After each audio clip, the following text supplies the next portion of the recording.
How to delete an FTP user account from cPanel. Log into your cPanel account and you will be on this page. Go to the Files section and click the FTP Accounts. Now scroll down to the FTP Accounts section. Here, locate the FTP account which you wish to delete. Then click on the Delete option given in the same row of that particular FTP account. Do not use the Delete the user's home directory option. Otherwise, the data inside your FTP user account will also be deleted.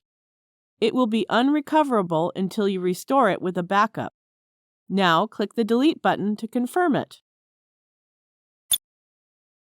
The selected FTP account has been removed from the list.